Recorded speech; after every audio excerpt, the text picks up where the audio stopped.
Building walls, banning Muslims, failing on healthcare reform and fighting over fake news. Donald Trump makes easy headlines. But what do we really know about the hard politics behind his agenda? I'm Martin Stanford. This is Insight.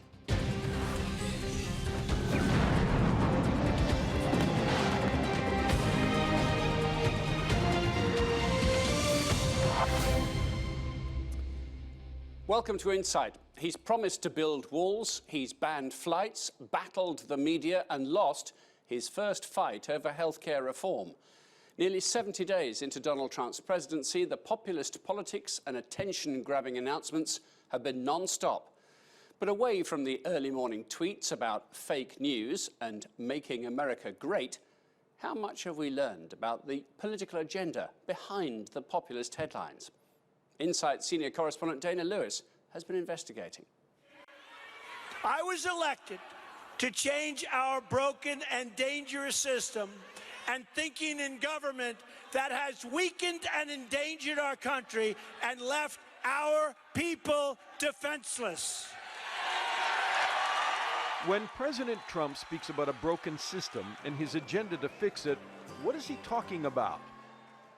Well, to get a glimpse into what some have described as Trump's secret agenda, listen closely to his chief strategist, Steve Bannon, who paints himself as a revolutionary. There's a new political order that's being formed out of this, and it's still being formed. Send in Steve Bannon. Bannon has been called a mysterious and menacing puppeteer, or in this video which went viral, he is depicted as the Grim Reaper on the comedy Saturday Night Live. Speaking at the conservative conference, he talked of three pillars in Trump's agenda.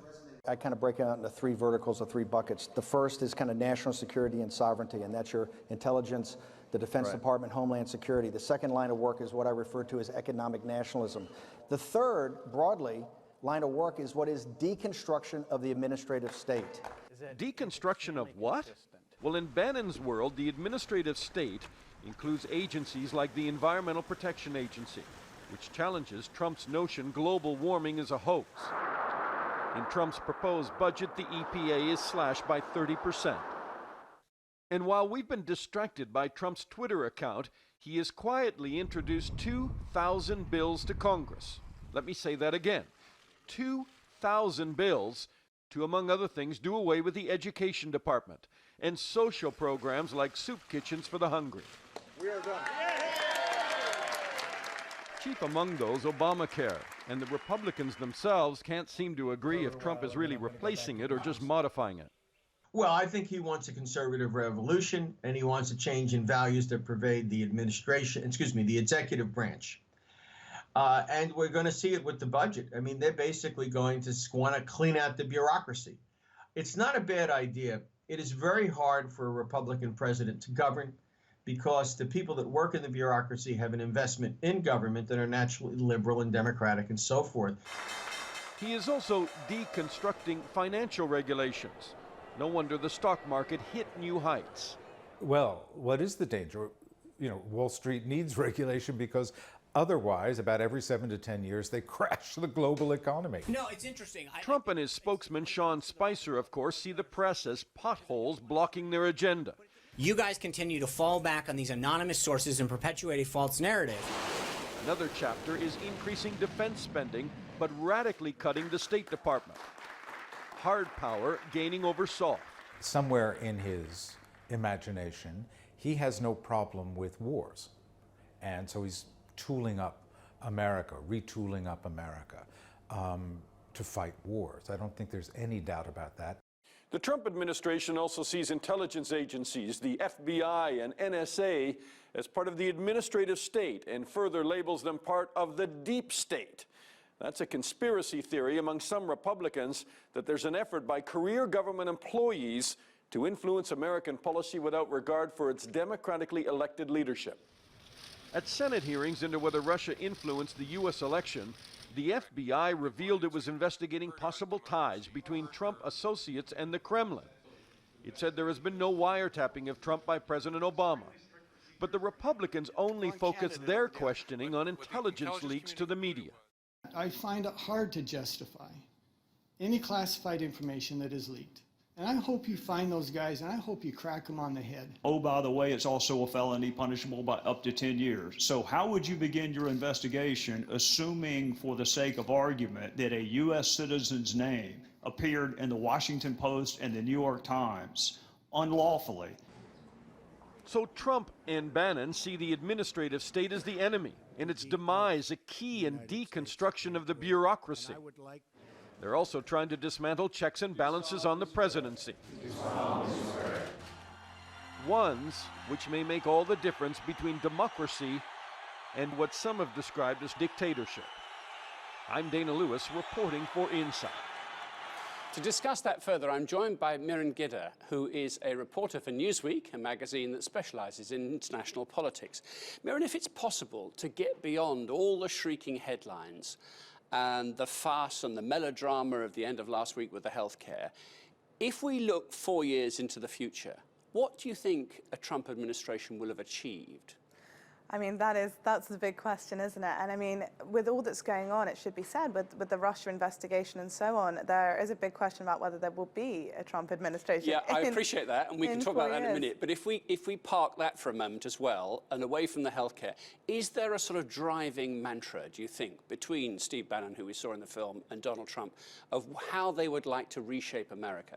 Well, certainly they want to cut government. They want to really cut away and slash the federal agencies, with the exception of defense. So we're going to see things like, you know, the National Arts Council, for example, being scrapped. We're going to see the EPA see real cuts to their budgets. So it's very much a small government agenda. And that's very much Steve Bannon's thing. You know, he supports liberalization, basically. He is someone who really, really does not like big governance. Donald Trump's slightly different because Donald Trump is, of course, a businessman. So he's more interested in seeing tax reform, basically in better deals for businesses. If you look at his Twitter page, he's often tweeting about how he's bringing back jobs and he's helping small businesses. So he's got a slightly different agenda to Bannon. But, you know, as the Saturday Night Live clip shows, Bannon has a lot of power in the White House. And the budget, although I know it's an opening gambit, the way these things go back and forth, the White House, I suppose we can read something into what they want to achieve by what they've decided to cut. And yes, there is a boost for the military there, and there is a boost for old soldiers and their families and everything else, the veterans funding. But do we learn much from what they've decided to suck money out of? Yes, I mean, it's interesting because the way that the budget's been written, so there's this big boost in defense spending. So it's either 54 billion or it's more like 18 billion. It depends what you use as your base point to calculate. If you go by how it was under Obama, it's about an 18 billion increase. In order to pay for that, he's cutting away at these agencies that traditionally really conservative Republicans don't like. So the Environmental Protection Agency, because that deals with climate change, for example. You know, the Arts Council, those kinds of agencies are going to, and also foreign aid, that should be mentioned as well. Well, the State Department, yes, and all that operation. What do we read into that? That America's voice in the world can get quieter or smaller? Well, it's difficult to say because obviously he's increasing defense spending. So in that regard, America's voice is about to get a whole lot louder. I think what's particularly interesting about the fact that he's cutting foreign aid and development programs is that his own generals, so General Mattis, for example, have said in the past, you know, we need these programs. They protect American national security. I think Mattis said something like, you know, if you cut those programs, I'm going to need more weapons. So it does seem like he's not really listening to his security hawks.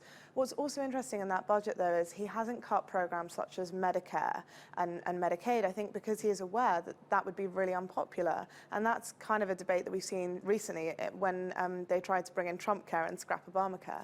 And the overall thing, and I know, let's say again, this is yet to be argued over, and no doubt there will be snippets taken here or money moved around, or I suppose potentially the whole thing could be thrown out by Congress as being unrealistic.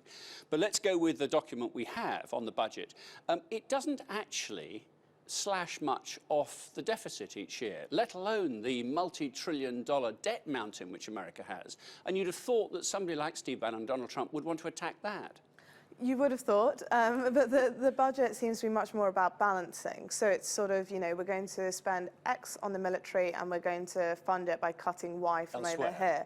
Yeah, it doesn't seem that they've thought about it, but also it's worth looking at Reagan, if we can go back to that, because, you know, Reagan thought that he could bring down the debt in a very similar way to the way the Trump budget is written, by, you know, cutting away at these government agencies, and it didn't work, basically. You have to make, this is what one of Reagan's former economic economic advisor said, you have to make big cuts to things that will be unpopular, like Medicaid and Medicare, in order to bring down that debt. We're talking the era of trickle-down economics there, which got a very, very bad press, wasn't it? If you just look after the rich and they sort of spread their cash and their benefices along the population at large, that didn't really work. No, but you've got to remember Trump is one of the very wealthy, and we've seen, you know, one consistent thing throughout Trump's presidency is he seems to be looking after his interests, the interests of, you know, the very wealthy. His class. In America. Yeah. Okay, and do we see that? Do you think they're going to move on to tax reform now, which, as many in Congress have said, blimey, if we can't get healthcare sorted out, this is a real